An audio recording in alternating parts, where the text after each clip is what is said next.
प्यारी साध संगत जियो, सर्वप्रथम आप सभी को राधा स्वामी। प्यारी साध संगत जियो, आज हम मेरा मास्टर सीरीज में अध्याय 50 शुरू करने जा रहे हैं, जो है 1995 की बाढ़। राधा स्वामी। प्यारी साध संगत जियो, हुजूर साहिब की सत्संग के प्रति अद्भुत समर्पण भाव ने उन्हें कर्म से एक शिष्य से बड़े महाराज जी के मुख्य सहयोगी का दर्जा प्राप्त करवा दिया। प्यारी साध संगत जियो, हुजूर महाराज जी द्वारा संभाली गई जिम्मेदारियों में उनकी कौशल और सामर्थ्य इतनी प्रशंसा योग्य थी कि उन्होंने बड़े महाराज जी को आश्रम और सत्संग की प्रक्रियाओं से संबंधित सभी चिंताओं और अवरोधों से पूरी तरह से मुक्त कर दिया था। बड़े महाराज जी द्वारा स्थापित इस सत्संग के विशाल कल्पवृक्ष की अनुकरण की जिम्मेदारी हुजूर साहिब ने ऐसी गहरी लगन और समर्पण के साथ ग्रहण की कि बड़े महाराज जी अपने सत्संग को और अपने मास्टर को अभिन्न मानते थे। शायद इसी कारण उन्होंने अपने सत्संग में यह अमूल्य वचन फरमाया, जो मेरे मास्टर की बुराई करता है, समझो वह मेरे सत्संग की बुराई करता है। प्यारी साध संगत जियो, हुजूर साहिब की सामर्थ्य पर बड़े महाराज जी को इतना दृढ़ विश्वास था कि जब हरियाणा में ऐतिहासिक रूप से सबसे प्रबल प्राकृतिक संकट सामने आया, तो उन्होंने अपने आश्रम की स्थिति को लेकर किसी भी प्रकार की गहन चिंता का अनुभव नहीं किया। प्यारी साध संगत जियो, यह वाकया सन 1995 का है, जब सितंबर माह में बड़े महाराज जी ने सत्संगियों की विनती प्रार्थना को मानते हुए अचानक सिलीगुड़ी, जो कि पश्चिम बंगाल में है, की यात्रा का आयोजन किया। यह शायद बड़े महाराज जी की अद्भुत लीला ही थी कि पिछले 19 वर्षों तक वह अपने मास्टर को हर छोटी बड़ी स्थानीय तथा अंतर्राष्ट्रीय यात्रा में अपने साथ लेके जाते थे, परंतु इस बार उन्होंने उन्हें अपने साथ नहीं ले जाने का निर्णय लिया और आश्रम में ही रहने की सलाह दी। प्यारी साध संगत जियो, प्रस्थान करते समय उन्होंने हुजूर साहिब को निर्देश दिया, मेरी अनुपस्थिति में भिवानी आश्रम में भंडारे की छत को लेंटर डलने जा रहा है। कृपया इस प्रक्रिया को अगले 2 से 3 दिनों में पूरा कर देना। आश्रम के अन्य कार्यों को स्थगित करके पहले इस भंडारे के कार्य को पूरा ध्यान केंद्रित करना है। प्यारी साध संगत जियो, बड़े महाराज जी के गंगटोक पहुँचते ही भिवानी शहर में अगले 2 दिनों बाद बेमौसम बारिश की मुलायम फुहारों ने चारों तरफ अपनी चादर बिछा दी। इसके बाद के 3-4 दिनों तक निरंतर हल्की और मध्यम बारिश का दौर चलता रहा। शहर और गांव के निवासी इस अनवरत वृष्टि से क्रमशः परेशान होते जा रहे थे, क्योंकि खेतों में पानी जमा हो गया था, सड़कें और मार्ग कीचड़ से ढक गए थे और कई स्थलों पर पानी के छोटे छोटे तालाब बन गए थे, जिससे यातायात में बाधाएं उत्पन्न हो रही थी। प्यारी साध संगत जियो, लोग उम्मीद कर रहे थे कि 5वें दिन ये सत्य झिलमिलाती फुहारें शायद पूरी तरह से बंद हो जाएंगी और हफ्ते के अंत में सूर्य देवता फिर से दर्शन होंगे। प्यारी साध संगत जियो, परंतु परमात्मा की मर्जी में कुछ और ही लिखा था। एक हफ्ते की हल्की और निरंतर बरसात के पश्चात सवेरे जब दुनियावासी उठे, तो उन्होंने अपने गांव को भयानक काले बादलों से घिरा हुआ पाया और फिर शुरू हो गया वो धारादार बारिश का प्रकोप, जो अगले 3 दिनों तक बिना थमे जारी रहा। बारिश की गिरने की गति इतनी प्रचंड थी कि एक क्षण को ऐसा महसूस हुआ मानो आकाश में कोई अदृश्य गेट खुल गया हो और समुद्र का अथाह प्रवाह अचानक पृथ्वी पर तूफान की तरह बहकर आ रहा हो। प्यारी साध संगत जियो, भारी बारिश के प्रकोप से हरियाणा राज्य में जनजीवन संकट में पड़ गया। इस अत्यधिक बारिश की मार से अधिकांश जिले जल के भीषण प्रवाह से प्रभावित हो गए। जल प्रलय के चलते राज्य के प्रमुख शहर जलमग्न हो गए थे। सड़कें और नाले जल से भर चुके थे। प्यारी साध संगत जियो, जल प्रवाह की इस उग्रता ने अनगिनत लोगों के घर ध्वस्त कर दिए और उनकी संपत्ति को ले जाकर बहा दिया। इस आपदा के मुखर असर से अनेक परिवारों को अपने घर त्याग कर शरण स्थल की खोज में निकलना पड़ा। प्यारी साध संगत जियो, 1995 के दशक में फ़ोन की सुविधा सिर्फ चुनिंदा घरों तक ही सीमित थी और उस समय टेलीविज़न और रेडियो ही प्रमुख संचार माध्यम बने हुए थे। हरियाणा में बाढ़ के भयानक प्रसंगों की चर्चा टेलीविज़नों पर प्रसारित हो रही थी। उस विध्वंसी परिदृश्य को गंगटोक में उपस्थित सत्संगियों ने देखते हुए तत्परता से बड़े महाराज जी के पास पहुंचकर उन्हें इस त्रासदी की जानकारी दी। उस समय कमरे का माहौल गहरे तनाव से भरा हुआ था और प्रत्येक व्यक्ति चिंता में डूबा हुआ था और यह अनुमान लगा रहा था कि बड़े महाराज जी खबर सुनकर अत्यंत चिंतित होकर अपनी यात्रा को अचानक रोक देंगे और दिल्ली वापस लौट जाएंगे। प्यारी साध संगजियों, परंतु सभी की उम्मीदों के विपरीत जब बड़े महाराज जी को वो समाचार मिला तो उन्होंने अद्भुत शांति का प्रदर्शन किया। उनके चेहरे पर एक गहन शांति और संयम था, जैसे कि वे गहरे ध्यान में लीन हों। उनका मौन कुछ क्षणों तक वातावरण में एक गंभीरता और शांति का संचार करता रहा। फिर उन्होंने अपनी मौनता तोड़ते हुए कहा, कोई खास चिंता की बात नहीं है। मेरा मास्टर आश्रम में है और वह स्थिति को संभाल लेगा। अगर मेरा मास्टर वहाँ नहीं होता तो चिंता का विषय अवश्य बन जाता। प्यारी साध संगत जियो, कमरे में उपस्थित सभी बड़े महाराज जी की गहन प्रशांतता और संयम से आश्चर्यचकित थे। उनके मुखमंडल पर गहन शांति और अचलता का आभास था। उनके अद्भुत आत्म संयम से भरे व्यवहार से यह स्पष्ट हो रहा था कि उन्होंने मन ही मन में हुजूर साहिब के प्रति पूर्ण विश्वास रखा है और अपने आश्रम की सुरक्षा और संरक्षण की पूरी जिम्मेदारी उन्हें सौंप दी है। वहीं दूसरी ओर हुजूर महाराज जी जीवन की अब तक की सबसे बड़ी चुनौती का सामना कर रहे थे। वे तेजी से बढ़ते हुए तूफान के मध्य में फंसे थे और इस संकट की घड़ी में बड़े महाराज जी का सहारा भी उन्हें प्राप्त नहीं था। बाढ़ में विनोद गांव में पानी का स्तर 4 फीट तक पहुंचा दिया।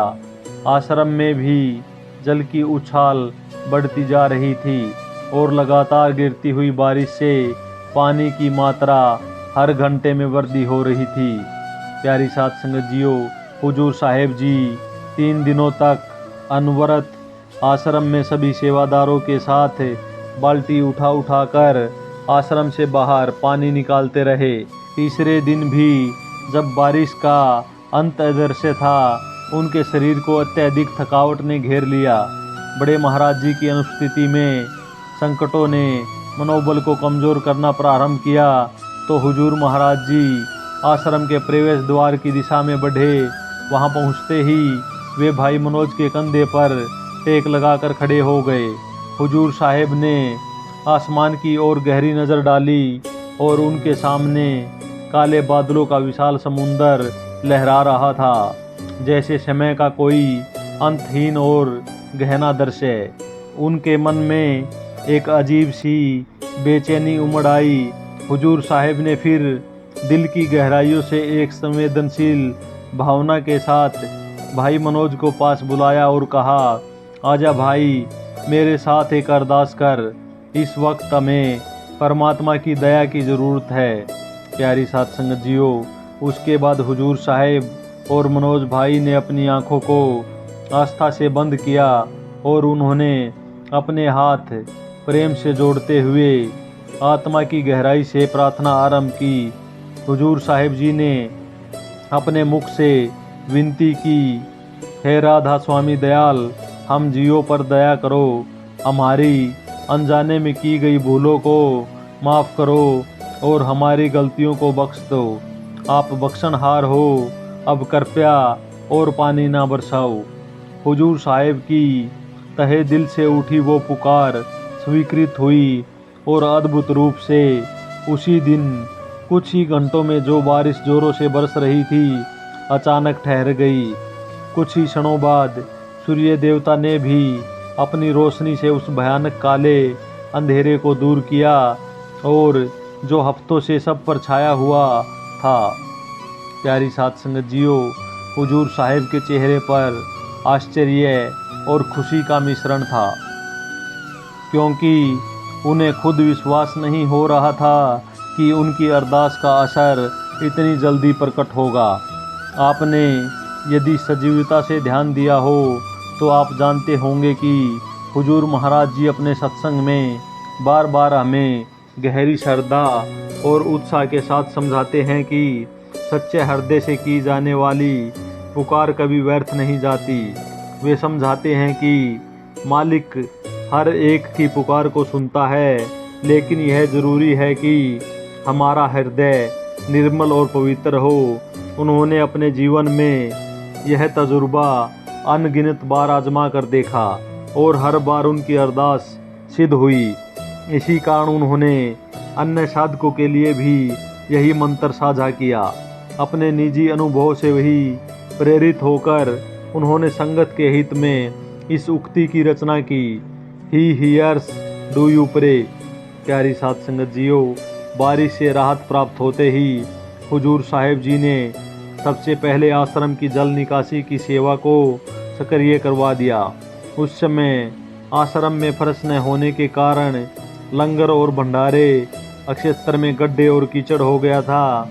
इस समस्या का समाधान करते हुए हुजूर साहिब जी ने ट्रैक्टर की ट्रॉली से बार बार रेत और मिट्टी लाकर उस क्षेत्र को समतल किया और फिर लंगर की सेवा को आश्रम निवासियों के लिए पुनः प्रारंभ करवा दिया। प्यारी साध संगत जियो, तार वाली टेलीफोन की सेवा फिर से शुरू होते ही हुजूर साहिब जी ने बड़े महाराज जी से बात की और उन्हें पिछले दिनों की सभी घटनाओं को संक्षेप पूर्ण विवरण दिया। हुजूर साहिब जी ने बड़े महाराज जी को आश्वस्त करते हुए बताया कि यह उनकी असीम कृपा थी, जिसके कारण आश्रम और उनके आवासियों को कोई नुकसान नहीं पहुंचा। और वो इस तरह की आपदा में जब पूरे प्रदेश में हाहाकार मचा हुआ था, डेरा अद्भुत रूप से सामान्य रहा। प्यारी साध संगत जियो, अपने मजबूत और दृढ़ नेतृत्व का परिचय देते हुए हुजूर साहिब जी ने बड़े महाराज जी को केवल आत्मविश्वास और आशावादी भावना प्रकट की।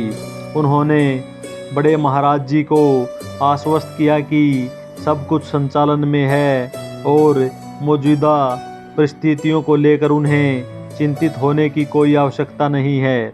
प्यारी साध संगत जियो, उन्होंने बड़े महाराज जी को सलाह दी कि जब तक आसपास की स्थितियाँ सामान्य न हो जाएं, तब तक वे गंगटोक में आराम से अपनी सत्संग यात्रा जारी रखें। उन्होंने यह भी वादा किया कि जैसे ही पानी साफ हो जाएगा और परिस्थितियाँ सामान्य हो जाएंगी, तब वह उन्हें तुरंत सूचित कर देंगे ताकि वे आश्रम की ओर फिर से लौट सकें।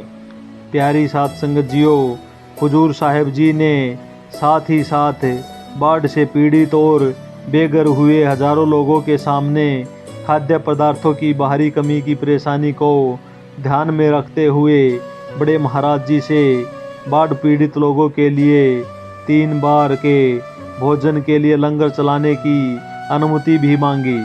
आशीर्वाद पूर्वक बड़े महाराज जी ने दोनों आश्रमों दिनोद और भिवानी में दिन रात लंगर चलाने का हुक्म दिया और आश्रम निवासियों से कहा कि उन्हें इस आपदा में लोगों की मदद करने के लिए हर प्रकार की सेवा करनी चाहिए।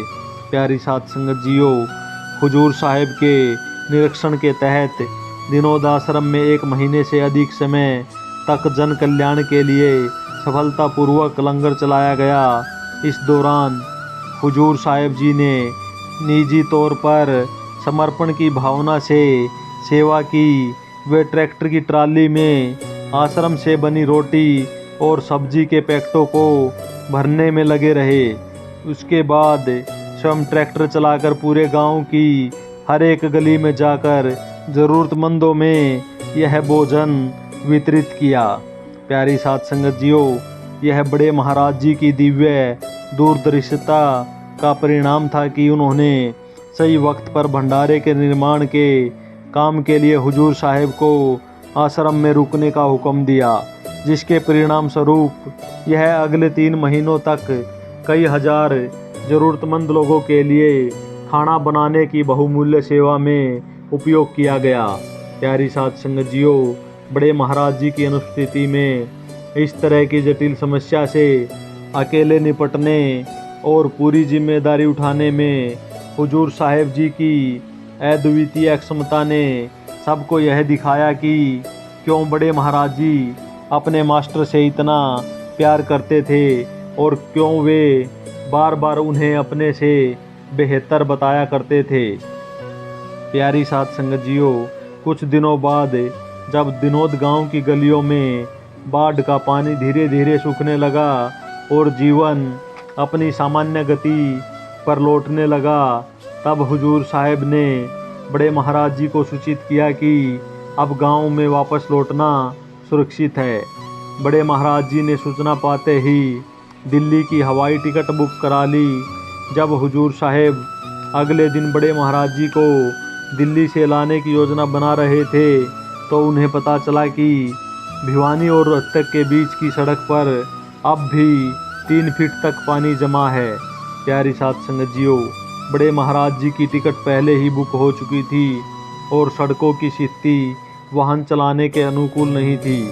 इस संकट में हुजूर साहिब ने त्वरित और समझदारी से निर्णय लिया और दिल्ली हवाई अड्डे से दिनोद आश्रम तक जाने के लिए ट्रक किराए पर ले लिया। हालांकि दिल्ली एयरपोर्ट तक पहुंचने की चुनौती अभी भी उनके सामने थी। प्यारी साध संगत जियो, इसके बाद हुजूर साहिब जी को वैसे भी 2 हफ्तों से ज़्यादा का समय बीत चुका था, जिसमें उन्होंने अपने गुरु के दर्शन नहीं किए थे। इस अवकाश में उन्हें अनेक संकटों और कठिनाइयों का सामना करना पड़ा, जिससे उनके हृदय में उमड़ रही विरह की अग्नि और भी अधिक प्रज्वलित हो उठी।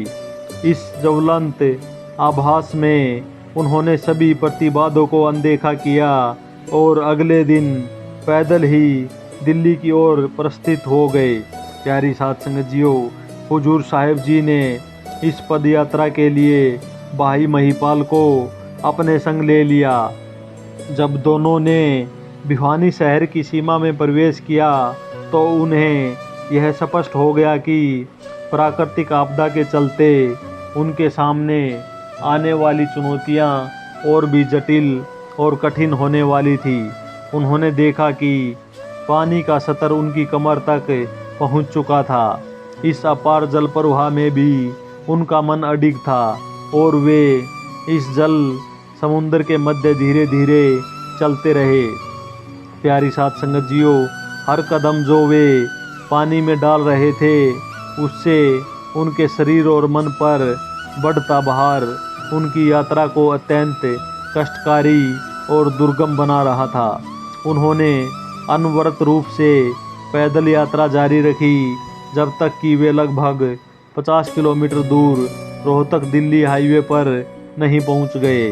वहां का मार्ग साफ था और यातायात सामान्य चल रहा था।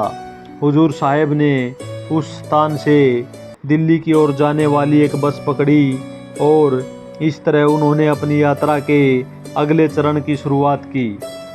प्यारी साध संगत जियो, अक्सर हमने कविताओं और काल्पनिक प्रेम कथाओं में सुना है कि कैसे प्रेमी अपने प्रेम के वश होकर नदियों और पहाड़ियों को पार करते हैं, पर हुजूर महाराज जी की इस यात्रा में उस सच्चाई को देखा जा सकता है जो अक्सर सिर्फ किताबों और कहानियों में ही महसूस होती है।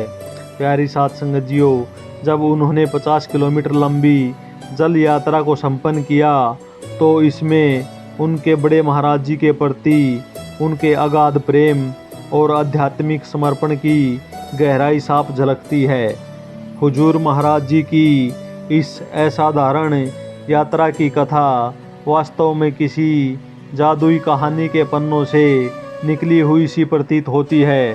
प्यारी साध संगत जियो, असीम परिश्रम और अथक संघर्षों के बाद जब हुजूर साहेब दिल्ली एयरपोर्ट पर पहुँचे और बड़े महाराज जी के दर्शन उन्हें प्राप्त हुए तो वह पल उनके लिए आत्मीयता और भावनाओं का समंदर बन गया। उस एक क्षण में उनकी सारी थकावट, चिंताएं और परेशानियां मानो वाष्पित हो गई हों। बड़े महाराज जी के दिव्य दर्शन से उनके हृदय में एक प्रेरणादायक ज्योति जल उठी, जिसकी तुलना उस अद्भुत क्षण से की जा सकती है जब गहन अंधकार वाली रात में भोर की पहली सुनहरी किरण आकाश को रोशन करती है, एक नई आशा और नई ऊर्जा का संचार करती है। जो क्षण उनके लिए आत्मज्ञान का क्षण था, एक एहसास की, सच्चे प्रेम की अदम्य शक्ति से जीवन की प्रत्येक प्रतिबाधा और चुनौती को आत्मिक बल और समर्पण की अगाध गहराइयों से पार किया जा सकता है। राधा स्वामी।